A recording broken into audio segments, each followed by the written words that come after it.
Hello and welcome to our program. On our show today, a very special guest, someone who has been described by the international media as being constructively contrarian, someone who has helped shape the legal landscape of India. His own vision and hope for how he sees the world going into legal spaces, into how we can move into preventive conflict resolution, has helped him hone his own vision for the country and international law. Someone who believes that the law should not be an impediment but an enabler. Please welcome well-known legal expert Nishith Desai. Hello. Nishith, welcome to the program. Thank you so much. You know, they say, and especially in Indian families, कोई बच्चा जो बहुत ज़्यादा बोलता है और हर एक चीज़ में बहस करता है और हर एक चीज़ की उसकी ओपिनियन होती है तो बोलते हैं बड़ा होके ना तुमको वकील बनना है. आपने वकील बनने की कैसे सोची? How do you think that you wanted to be a lawyer? Oh, I think it came in some ways as a part of inheritance, but I did not inherit my law firm. My grandfather was a lawyer in a small town in Gujarat, Okay. a place called Dohad, or Dahod it is called. And so there was some genetic inspiration, if I may put it in that fashion. But I came to Mumbai in '62, stayed with my uncle and studied, ran a medical store. They had a medical store. Okay. So I had opportunity to learn pharma and other kind of subjects and selling medicine across the counter. Studied my law, I did my LLM, I did research for 3 years in international tax and subjects like that. And somehow or the other, when I specialized these subjects way back in 1977 and 80, there was no taker for my work because India was throwing out foreign companies. 1977 was the year when Coca-Cola was thrown out, IBM was thrown out, Foreign Exchange Regulation Act was, you know, very draconianly enforced at that point of time, and we saw all that. It was very interesting phase though. Same year, you see, we had emergency coming in, and those kind of our fundamental rights that were impacted at that point of time. Right. So that particular period was very interesting for me, and I specialized subjects of globalization way back then. But I was dressed up to go nowhere. And so what does a lawyer do if he has no practice, right? Much to say so. He starts writing articles. He starts writing books. He starts lecturing because there is nothing else to do maybe in a lighter weight.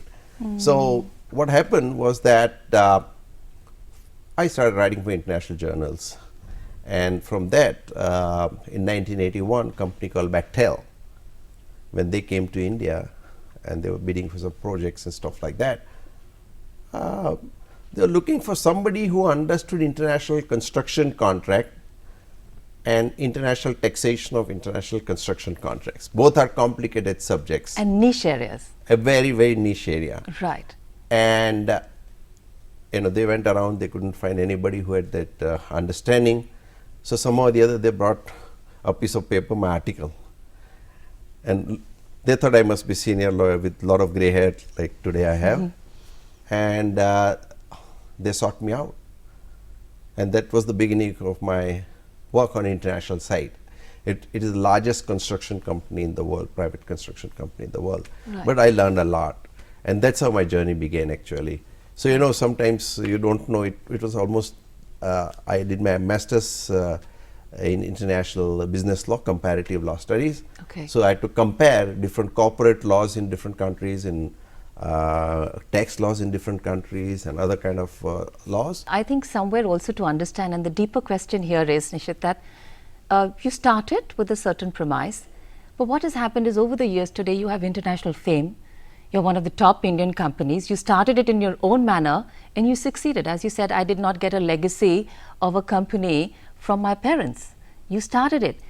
But the differences with which you started in terms of the research focus, in terms of OB being a critical area of love and interest, you have happened to keep the complete vision and the value going strong in your company. Wasn't that difficult, or did that flow from the top? Well, one way to say is that nothing that is easy. Second thing is that something that is difficult, but if you enjoy doing it, it becomes easy. So it is for you to convert difficult into a joyful kind of a work. So as I was mentioning that after Bechtel, most of my practice began to grow in the US, and a company like Clorox company, DuPont, and Levi Strauss, and it was all. And then later on in 1985, Wall Street bankers became my clients, and it was very interesting. I never wanted to set up a law firm because I'm a researcher, I am a writer, I enjoy doing those kind of things. And but head of legal at Bear Stearns was one of the top 5 investment banking company, which went down under during the meltdown in late 2000, 8 and 9, whatever Lehman time. And the head of legal and the managing director of Bear Stearns, both of them suggested me, Nishith, why don't you set up a law firm? I said, why should I set up one more law firm? I'm free bird, I have no other hassle, no hire, fire, absolutely. And they told me a couple of times, and then I thought, okay, let me think how these law firms become big in the world and what are they doing and how they are organized. So I started studying law firms, their histories and their management systems, and then I studied all the accounting firms I know in and out, the Big Four included, and then consulting firms like McKinsey and Bain Consulting and all those kind of. So when I studied all that, and I figured out 2 things. Number one, that our law firm model globally has become such that if it's all time based, if I spend more time doing a work, and I put more people on the job, I get more reward. But if I do the same work in less time, then I'm not easily rewarded. So model is very skewed. So I thought there is a change we can do. Okay. That if I do high quality work in a shortest possible time, okay, that is what should be rewarding, not I keep on filling up what is called time slips in many organizations. You must be hearing. They keep on recording time. Changing the rules. Huh? Changing the rules of the game. So I started on that premise. And I said, if you want to add value, you do not wait for client to come to you and tell you problem. You visualize these problems ahead of time, do your research at much ahead of time. So when actual problem comes, we resolve them. Most of the time, we learn at the cost of client. Client comes, then we start opening the book and then start working on that. So I think the whole model I thought I should change, and that was my main desire, to give to the world a new what is called business model. I don't like to call my profession business, to be honest. So new professional firm model I want to give to the world. And last year we won the most innovative law firm award from Financial Times of London for creating this new model and what is called constructively contrarian model. To see the organization not as a business but as a living, breathing creature, an organization of people which has an identity of its own, that has really helped you understand, and I think somewhere you did a lot of research. But for how we see corporates across the world, what are some lessons organizations need to learn, organizations of people, to say, I cannot treat my work like this, but I need to treat it with people? As I told you, I studied over 100 organizations before setting up this law firm, Right. And in the process, I became an ardent student of organizational behavior. One of the interesting lessons I learned, there are 3 ways to compete. Okay. One, on price. You can have very cheap product and you compete.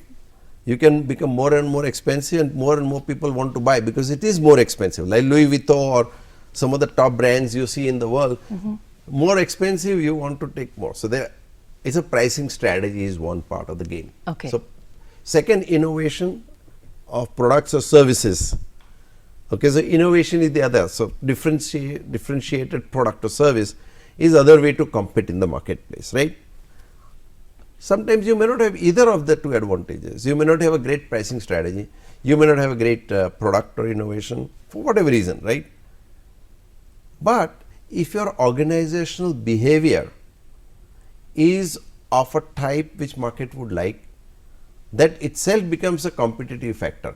Okay. And number 2, that even if you are innovative, even if your pricing strategy, but your behavior of organization is not right, you will not survive. So OB is a most important competitive factor. The culture of an organization, for example, is not easily replicable. Okay, You can take people away, but not the entire culture. That's unique. It's unique. Okay. And look at how OB has helped. Just to give an example, let's take Infosys. Okay. Narayan Murthy went out to the world. He never possibly, I never heard him saying, my software is the best in the world, or I have done. Most of the time I heard him selling ethics, philosophy, good behavior, good conduct. We took that company public on NASDAQ ADR, and I had an opportunity to study the company from inside out. And what I was looking at was that what are they really selling? They're selling the organizational behavior.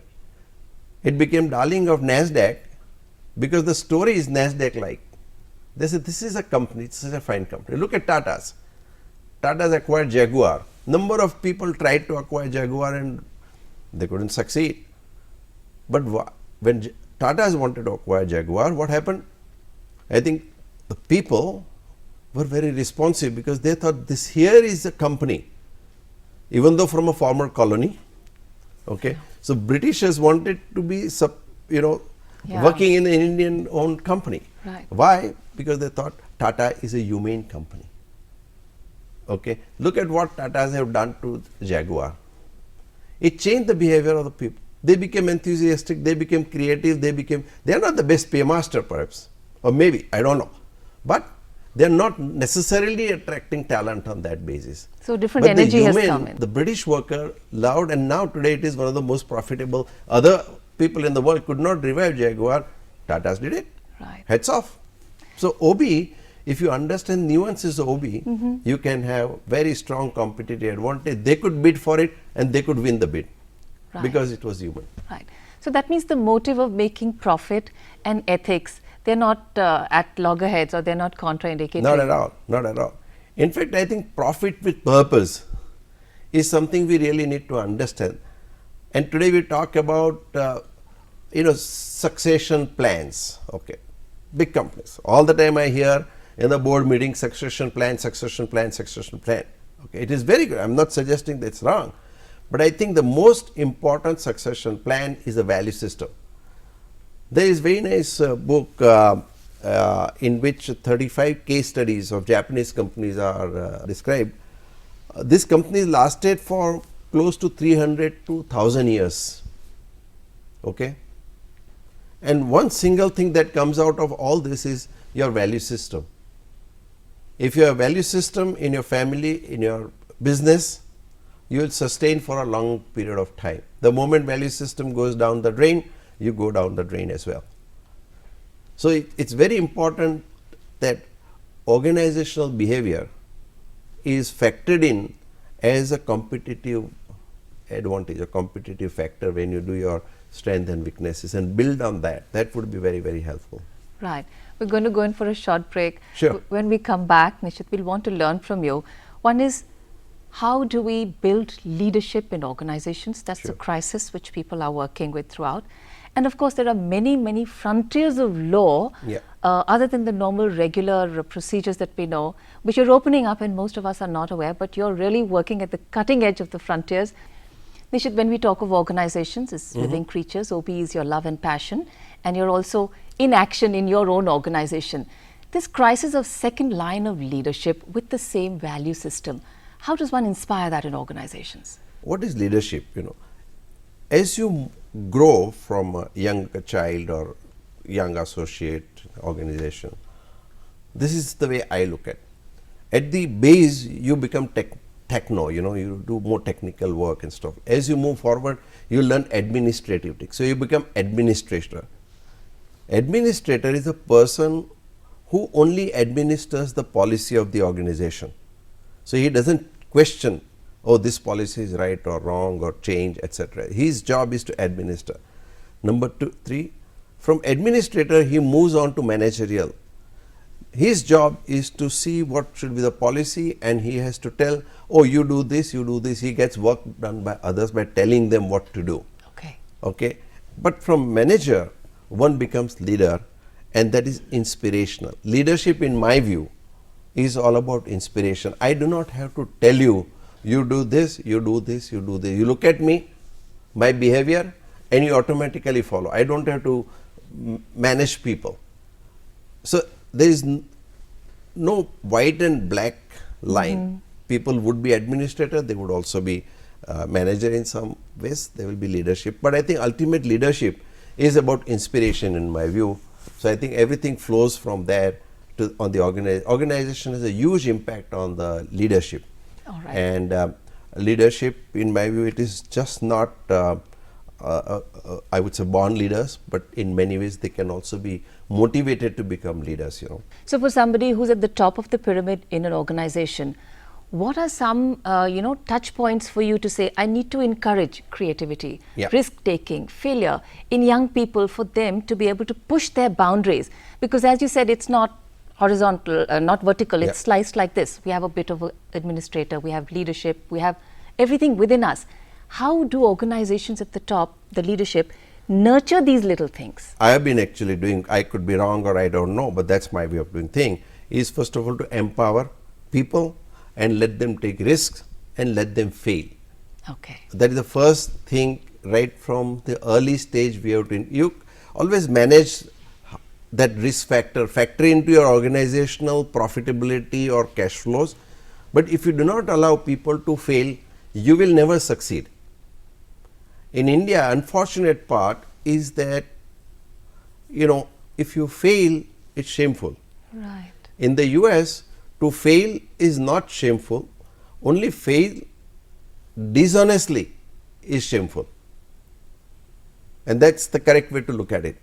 So if somebody experiments something, loses money, fine.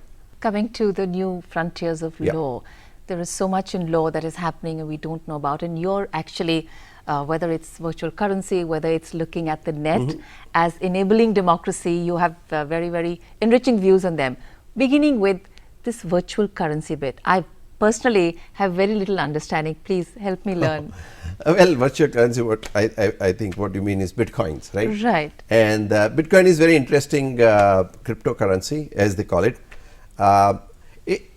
You know, Bitcoin is a new technology in that sense. And in fact, that is why even Reserve Bank of India is not prohibited. You know, they are allowing technology to evolve. Most of the countries, nobody has prohibited, except few countries in the world, barring them, whether you go to US or Canada or other, adaptation is very high. So there are, whether it will succeed or fail, one doesn't know. At one point of time, one Bitcoin became equal to $1,200. Today it is $200. So Bitcoin is more like a software. Okay. And the theory, fundamental theory, is that, you know, if you have a finite quantity of a particular item, your price discovery is that much better. Now, bitcoins, maximum bitcoins you can mine are 21 million bitcoins in the world. That's a limit which is set. Limit, which is the whole system is designed that, right? Okay. Today, about 12 or 13 million have been mined. Now, it is like this. If I tell you there is only one glass of this kind in the world, no other glass exists, and then we are discussing price, because it is only one glass, Mona Lisa, let's say. Value increases. Correct? Right. If you have two Mona Lisa, different. Three, but you take a judgment. If it is a commodity, it's right. Right. So when you know that quantity is finite, you can decide the value, because value is ultimately a matter of opinion. True. Price is a function of demand and supply. So what happens is that when you have finite quantity, you are able to decide the price much more effectively. That is why, for example, gold, everybody knows it's less than silver in the world. So gold is more precious than silver. Silver and iron, okay, like that. So the valuation goes because the quantities are less or more. But in those cases, you do not know exactly how much gold exists in the world, including below the earth, right? Right. So what happens is there is still speculation, but here you know exactly that this is the quantity I want to pay so much price. This is how it is. So market can discover pricing much better. So this monitored speculation. In some kind of checks and balances. It's an expectation of how it will grow in the future. That everything is speculation in some way. Whenever you think of future, it's speculation. Right. In some ways, right? Very true. So but it allows you to discover the price. It is also very secured in many ways.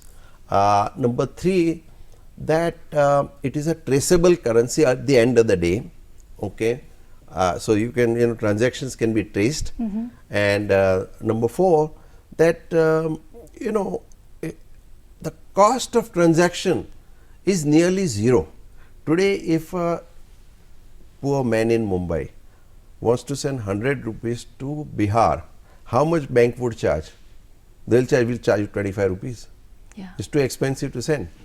So for a small person, this is a great tool. He can send 5 rupees also. Okay. Literally no cost. So for larger acceptability, and how does that therefore happen? it can, this technology has a power to help the small and medium sized people to transfer money across the world and in a secured fashion. Okay. And stuff like that. All right. Yeah. There have been some unfortunate instances like Silk Route and some other companies tried to peddle drug or stuff like that. Now, Okay. it's like any other currency. You have currency notes. Currency notes, once they are transacted, people transfer in Delhi and other places. Right. Once monies are handed over and people go home, it's not traceable unless you hold somebody, Right. with physical possession. But previous thing you can't. So it's the process. Whereas and this currency is little more traceable because it is electronic. Right. So there is a process and there is the currency, Right. but the commodity can't always be controlled because that depends on the people who are using it. Yeah, It can that be. obviously the more people use, more Right. its pricing becomes. So now the interesting part about this Bitcoin is that it brings out a lot of new legal issues and tax issues. Okay. Whether it is currency or is it not a currency? It's a Or commodity. is it money or not? Is it a commodity? Right. What will be the taxation? All those issues are legal or tax issues. Under which law does it fall? What is the purview exactly. and all? And right. how do you work around that? So where is India placed in that? At the moment, there are no specific regulations on Bitcoins. Okay. And my understanding is that industry itself is going to create its own self-regulations, particularly KYC norms and other information that will be, so who transfers, where it goes, all that. Industry is developing its own norms. Today already they are adopting those norms, fortunately. Okay.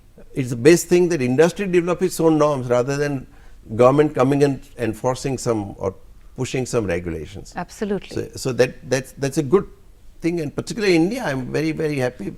Mr. Rajan, I think I must say hats off to him. He's very pragmatic, and even apart from other great thing he's doing. Right. But I think this is something which we must, we are allowing the technology to flower. Right. And as time goes by, some regulations might be necessary, they will come up. But if people regulate themselves, there will be minimum need for doing that. Right. And what you're really putting very beautifully here is that it looks very niche and high end, but the applicability is mass and hugely useful for a country like India, Right. which is struggling with equity and getting the last man into the larger system. Right. And that's how, as I mentioned, one way in which I built firm, first of all, was based on organizational behavior. And second way was to put research, academics and thought leadership in the firm DNA. Okay. So entire philosophy of the firm, we spent close to 40% of our time, firm's time, on research, academics and stuff like that. And the way in which we look at is that every new technology, every new financial instrument, every new business model, every new social or political development bring along with it a new legal or tax problem. So what we typically do, follow the process of anticipate, prepare and deliver. So you anticipate what's going to happen over a period of next 3 years, 5 years, 10 years, 15 years. We take about 10, 15 years shot and see, oh, these 100 technologies are going to come. Okay. What will be new legal or tax come? Look at e-commerce. How many legal problems? How many tax problems? Wi-Fi, WiMAX, quantum computing, fuel cells, nanotechnology, medical devices. Medical devices, is there a drug? Is a device. Okay. So accordingly regulations will apply. So you have to understand that each technology has its own nuances. So we have to understand. So we try to shortlist about say 100 trends, of which we shortlist further 10 trends and do intensive research for the time to come. Okay. And even though they may happen possibly after 5-10 years, but we are in the state of preparedness today, and we do a lot of intensive research, both secondary and primary. So after doing secondary research or studies, our team goes out in the world, would meet with the industry players, academicians, consultants, other people around, understand the industry and understand the problems that might come up, and then visualize what new legal or tax problems would come. So when actual technology comes in, then we are somewhat 60-80% ready, and that's the way we built our core competencies, what we call super specialities. Taxation regime in India has its own challenges, and yet there are huge administrative issues related to how are we going to implement the policies. So do you see a gap between how a tax is envisaged and how it's administered, and what is the role? So can policy lead administration, or what happens in these two? Well, my take on that is that, and little unfortunate what has been happening in India is constantly we have tax controversies. You know, the fundamental reason is that we bring laws in a hurry, draft them in a hurry, and try to administer them in a hurry without proper training of the people and stuff like that. Now look at when we bring any new law, there is no philosophical discussion that happens. Finance minister announces budget and immediately finance bill is presented. My recommendation would be, do not do that, because you are bringing legislation in a hurry, you have not applied your mind. So once there are drafting errors, so many drafting errors go on. Now when drafting error happens, neither the citizen nor the tax department can understand them fully in a clear fashion. Okay? And therefore tax department will take one view, citizen will understand it differently. So what they say and what people hear, so drafting we should really pay good attention. And because of bad drafting we face all this problem. And once you, other problem that is in India is too much of discretion is given. Now what is corruption? Corruption happens because of discretion, and if I may define it, I may put it this way: discretion minus accountability and consequence is equal corruption. True.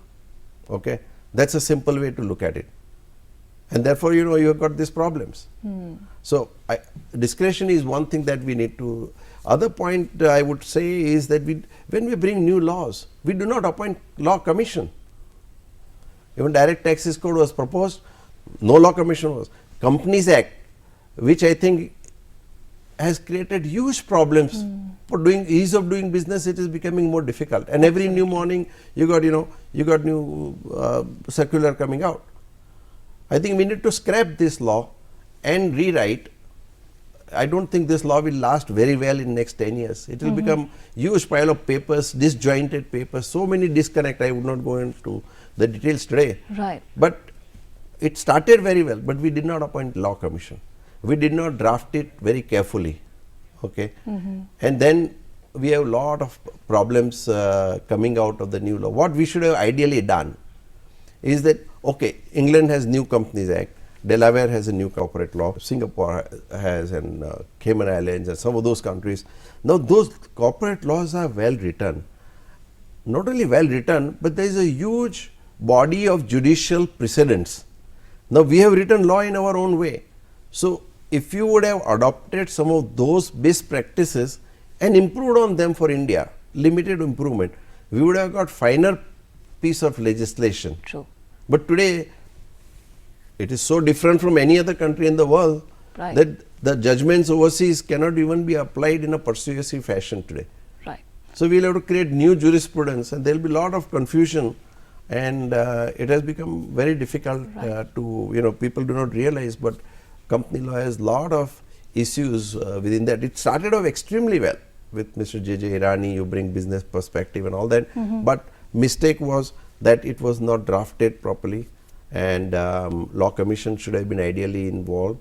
I think that is something we should not forget. We bring laws in too much of a hurry. And also globally, Nishith, how the world sees India, it sees it as a market, huge potential or whatever.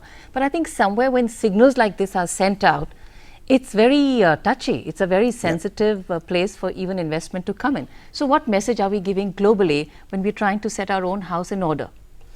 Absolutely. I think what has happened, our Prime Minister has done a great job going around the world. I think a lot of interest in India today, no doubt about it. But if you want to form a company, it takes 1 month, 2 months. Other countries in 4 hours you do it. Now the starting point for a small entrepreneur, how to start a company, if it's a big issue, True. he can't give stock option to consultants or somebody who is mentoring. Only whole-time employee. Now today they can't afford to hire employees. They need advice of some mentors or other people. I know. Okay, I'm not suggesting that then you do it or not, but company should have, it is a shareholder's decision whether to give option or no option. You have provided so many things in the Companies Act which makes it completely dysfunctional. Look at CSR. Okay, CSR 2% has profit has to be given. Mandated, yes. Mandated. Yes. What we have done originally, this what is the meaning of CSR was in one of the schedules, okay, which included social business projects is one of the item. Okay. Now, without going to the parliament, the schedule which is attached to the act was amended and social business project was removed. Okay. Now, as a result, they say anything should be done only through an NGO or not for profit entity. All CSR should be done through NGO kind of thing, whatever you want to contribute. Right. Now, if you are a multinational company in India or otherwise, then you to contribute to NGO, while as FCRA approvals do not come for months together. How do you implement this? And people do not realize that social business is the biggest and most powerful tool you can give to the people. It makes people stand on their own. When you give donation, it is giving dole. Right, absolutely. Okay, it does not give respect and does not allow him to stand on his own. When you get into social business, then you empower a person to create job for himself and create job for many other people around him. Absolutely. And that's the sustainability of it. That's sustainability of it, and that's why it has become so popular. Right. So, if you create laws like this, it's a new Companies Act. It should have been far superior than what we had in past. Now it is today, every day we are struggling for clarification. Last point I would like to make is that all our civil laws, now we are converting them into criminal laws and with disproportionate penalties or punishment. Whether it's income tax, whether it is Companies Act, everywhere there is punishment and there is rigorous imprisonment, there is this fine, that fine. Yeah, I understand where you need to provide, you need to take a hard look at it and do whatever you want to do. I would absolutely no objection. But you can't grow with fear, no? But everything cannot be that disproportionate. You make life miserable. And your laws are not written properly. So constantly people trip on Right. compliance. Right. And they comply and then they have problems. How we're seeing CSR today, organizations are saying it's become mandated to ensure that CSR and the benefits of CSR, because communities need to benefit from those who are in them. How can CSR actually be made a beautiful tool in the country and reach the people who need it the most?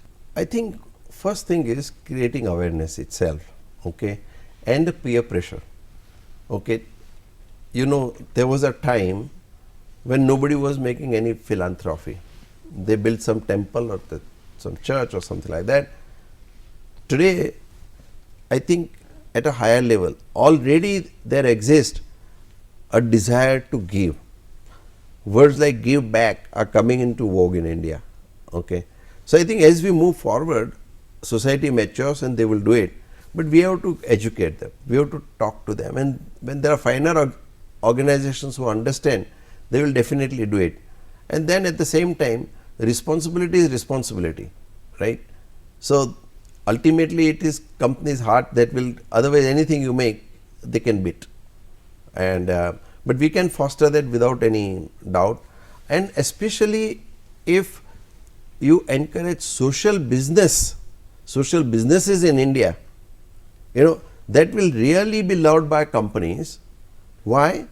Because it is not just dole out. For example, you create microfinance institution. Right. Okay, I'm not suggesting for a moment the other side, but basically, let's say microfinance. People not only help people, but valuations went up.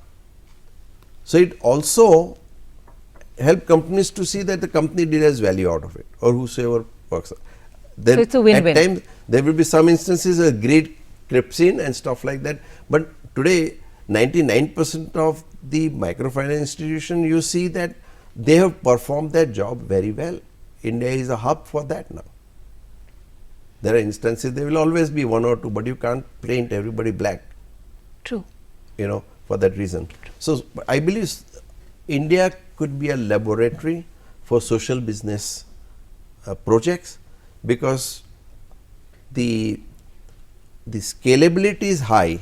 Immediately you got thousands and hundreds and thousands, millions of people to work with, and the cost of failure is low. It's not like Silicon Valley that you hire somebody and you pay $100,000 salary, right? So here you can do it at 1/10 the cost, even much lesser than that. And so, you know, India can become laboratory for social businesses if Silicon Valley is a lab for technology entrepreneurship. So these are two things if we can understand well, I think we can do a lot, and it will spread like a wildfire. You can do so much. I have seen some examples, and I have helped some organizations as well. The micro housing and many other new technologies that are coming up, including in medical devices. These are all interesting social businesses, you know. True. Otherwise, traditional charity organizations would find it very hard to survive on donations and stuff like that. You can't go with a begging bowl every year, you know. You have to be self-sufficient. In India, law is seen as a hugely empowering and an enabling profession. You know, it helps you understand your rights. But here, law as a profession for young people, a lot of young people are coming into this area. And I think there is really no idea as to what does this profession hold for you? What do you really want to do? Because there is so much of diversity in the people, but where are the role models? Where is the guidance? Where is the indication? What is required? And it's a huge resource and a strength for us.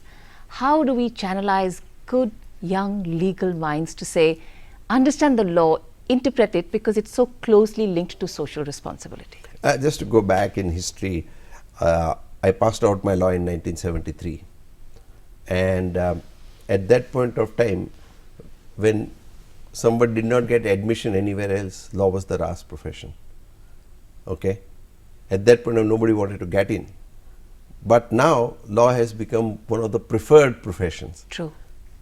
Because some kids saw opportunity to change the world, and some saw opportunity to make a lot of money. Okay? I think there are two classes of people who have come in, because one who wants to change the world, other who just saw for instant gratification. So they say, oh, this fellow is making so much of money, this fellow is making so much of money, oh, I should get into that. I think some of those people, you know, could spoil the broth. Right. You know, because the whole mindset is money minded. We are treating now law as a business. Actually, it is a profession. And that is a fundamental thing people have forgotten today. For economic sustenance, yes, it is fine. One has to realize you will always have honorable living, not necessarily, you can't compare yourself Ambani's and other people, right? And so I think some balance will need to be there. And if we forget that, then we'll see a lot of casualties like what happened on the Wall Street. Right. Our inspiration in law profession today is investment bankers who are, and management. MBA is not a profession. Nitin Nehoria in Harvard Business Review, entire issue is devoted to one single question, whether MBA is a profession or not.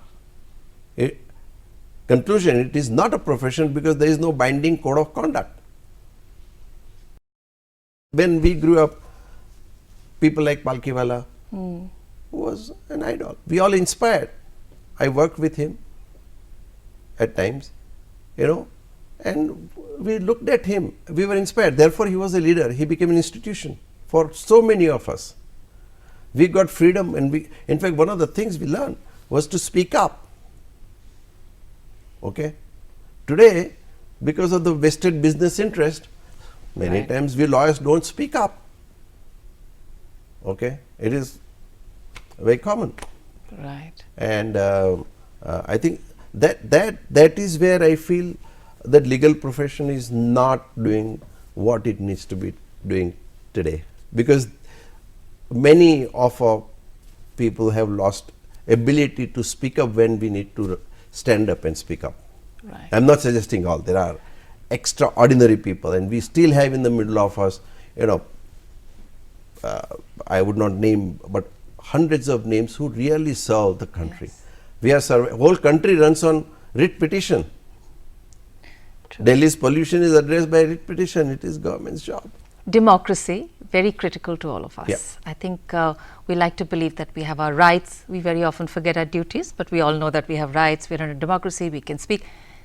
But democracy is also not a reality for many people, not only in India, but across the world, because there's basic denial of opportunity. The net as a means to give a more level playing field, the role that the internet can play in democracy, you have some wonderful views on that to share them. You touch my heart, I would say, because my vision, if you ask me, is in 20 or 30 years, we should not have parliament. Why do you need parliament, right? And I'm sure most of you will agree. And parliament, if you know, representative parliament came into existence sometime in the year 913 in Iceland. Okay, yes. The Athenian democracy that happened was when Socrates and Plato and Aristotle, 500 BC. It took 500 years. By the time you had Athenian style direct democracy. Then it took another 800-900 years to have representative, because when groups become larger, they had to represent somebody, and so indirect democracy. So elections happened and people were So voting. first parliament in the world happened in Iceland. Right. Okay, I've been to that place also where it happened. Yeah. Okay. Interestingly, my subject of interest. Now, after 1100 years, 900 to 2000, do we not need to find a new business model? Who are parliamentarians? They say we are representatives of the people. That means they are agents of the people. That means they are intermediaries. Correct? Right. Job of technology is to disintermediate. Okay? So, using net, you can get rid of all the parliamentarians. I'm sure most parliamentarians will learn that. We can give them good pension, no problem. But do we really need, why they exist? They say, okay, we write laws, Okay. legislations, correct? So first of all, they say we represent people's wishes. Do they really do that? Is first. Number two, is it a true democracy? Because it's majority rule. Now, suppose gay movement, right? 50% of the people would say that no, we are in favor, 50% will say against. Member of parliament cast only one vote. He is not representing 50% of the people. True. So that's not. So it's not truly representative. It's not truly representative. Right. So in the process, what right do I have? I cannot do anything about it. Yeah. I give my power of attorney, irrevocable power of attorney For 5 years. I have no right to recall. Yeah. Okay. Or do anything about my view going. Even if I don't recall, I should be able to do it, right? And I'll come to that in a moment. So job of a legislator or legislation, what does an act do? When you look at any law, what is the first thing you see? There is usually section 2 which deals with the definitions. What is the meaning of definition? There are meanings assigned to words. Now today, look at Wikipedia. Wikipedia, you have forgotten Encyclopedia Britannica and all those dictionaries and stuff. First thing you do is Wikipedia, with it's all good or bad, whatever you like it or not, but that has become the mainstream tool. Who writes Wikipedia? Over 100,000 people. Crowds. Correct? True. Now, if you have to write law, first thing you have to do is to define murder. I'm just giving example or definition clause. Right. Okay. What is money for bitcoins, right? Or what is currency? You have to define that. So, if you can write Wikipedia, same way you can write laws. All that next thing you have to do, once you define a particular word, Then there is operational part, and there are consequences of not complying. So there is punishment provided. Right. So people themselves can write laws in the future without involving the members of parliament. So that's truly participative, no? What would call a netocracy from democracy. Okay. Okay. So that is a true, and assume for a moment you want parliamentarian to represent you, because like you are a CEO of yourself, right? Okay. If you are a CEO, what do? You say, these are 1, 2 or 3 things that I am not going to assign to anybody. I am going to keep my right. Other 100 things you keep. So daily legislation, small thing, I am not interested, I don't have time. Okay, you keep on doing. Ultimately, he is public servant, no? Today they behave, some of them, not all. Lovely. I love the way the tables are turned now. Tables are turned. Okay. So even bureaucrats, I remember during British time when I was not born, but I have seen the letters, they say you are obedient servant. Most of the bureaucrats used to write that language. Right. Okay, that word has disappeared unfortunately in the letter they write today. Right. But the point I am making is that, okay, I may allow the representative system to prevail because of the want of time or whatever other reason I may want to. But on the issues where I want to vote, I will be able to electronically take my vote back and say, on this issue I am voting. That is how it should be. Then it is a true democracy. Yes. Because if he is not willing to vote according to my wish, then to that extent his votes will be taken away. And I will do, in 5 years' time, the cell phone will become a polling station. Or today it can become, actually. You can have a phone through which you can vote. You can check identity, retina check, stress level and fingerprint. You can find identity, whether somebody is putting gun and you are in secured environment. Everything you can find on the phone. So phone is easiest way to become a polling station. Right. So you can make a polling station out of phone. You can vote electronically on the issues that you want to vote. And rest of the thing, you carry on. I delegate to you, right? So this is what is my concept of democracy, and this is my concept. It is also called now liquid democracy. People who are going to implement this, people who are going to actually say, "Oh, I have a vision and I agree," will have to give up something when this comes in. How possible is that? I personally am more positive about people, even those who are in power, than negative. You see, I have more confidence in even today's members of parliament. They will be more than willing to look at new ideas. How can we have a true democracy in the country? There are people who may or may not, but today I do not like to generalize anything. I'm pretty positive. Nobody will believe at this point in time that you can do away with parliament. At a personal level, Nishith, what keeps you inspired? What makes you get up in the morning and say, another lovely day? I want to change the world. I want to do something different. I want to do something new every morning. You wake up and try and challenge the conventional wisdom if it has passed its time, and retain where we need to, and even bring it back. That itself is also reinventing yourself. So as I mentioned, whether it is legal profession, reinventing yourself, bringing back the values with which the legal profession was born is something that I really want to, I feel like. If it is technology, I want to learn what new technologies are coming up. I'm not great on technology, I'm little, but I enjoy playing with those toys and see what new things will come. Social development, how can we change something in the society? How can you, look at, as I was talking about netocracy and the, how can we change this whole system of 1100-year-old representative parliament? We need to reinvent. Parliament itself needs to reinvent. Okay. And what happens, when you meet disappointment, disillusionment, something sad, and so do you get down? How do you bring yourself up after that? I think one philosophy I have adopted in my life is the purpose of all that we are doing is happiness. And happiness is never constant. It is up and down for all of us.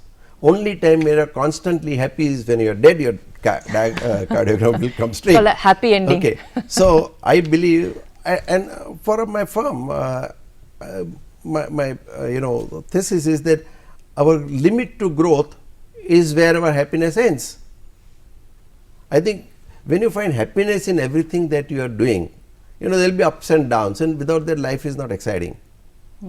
So I look at all my decision by and large I would take based on happiness. I enjoy being a small, from the nomenclature that we have now taken is we want to be a nano firm. Stay small, think big and do big, and that is the way to go, because nanotechnology is going to come. We do not believe in head count, we believe in brain count. Lovely. Okay. So I want to challenge the whole model that everybody wants to become big. I go and tell I want to be small, but like an atom, not like an elephant. Okay. There are two ways to become powerful. And so I think those kind of things I like to challenge. True. And be constructively contrarian. So you know that's something which is that's constructively contrarian. Yeah. Wonderful. So, and they also say that all good things come in small packages. So that's also beautiful. Yeah. What happens? You have a vision. Yeah. You have something that you dream Yeah. big. How do you inspire other people to believe in that dream? That's the toughest, isn't it? Well, I think the way in which I try to inspire is to make my own commitment first to whatever I do not care what others think except to get their input and look at them, but I would do what I like to do, and then based on that I would make commitment, financial, time, whatever is needed. Once I made up, just want to do it. And then people, when they see results, you know, generally they get inspired, and suddenly they start asking me, how did you build the firm, how did you do this, that, etc. I was as ordinary as anybody else, and today also I am ordinary. And as you move up, I think most important thing to learn is humility. Right. I can never be arrogant to say I don't want to learn. Every morning I have to attend classroom to learn from my junior members. At 9 to 10 we have a classroom in our firm. So I am always mentored by those whom I consider mentees, but actually they shape me every morning. That's why it keeps me young, except my grey hair comes so that I can charge more fees in lighter vein. Don't get me wrong. Lovely. Nishith, what is success for you? Success has number of issues, but one way in which I look at, I would always say that if you are successful, okay, that means broadly you have achieved your vision and you have accomplished something which gives some inspirations to others, number one, and the way in which you did it, that is even more inspiring to others, so that they can learn and shape their own thing. And second principle, I say, you are never successful unless you make at least 2 other people successful in your life, you know, and that's the measurement of success. By myself being successful, whether you make money, whether you are this, that, etc., is useless if I cannot at least make 2 or 3 or 4 people. Wonderful. You know, so our performance evaluation in our firm also is, if you do good this year and do better, you don't get more marks unless you show that have you helped 2 other people become successful upward. And that answers all the questions about OBE and leadership and building and how they beautifully time.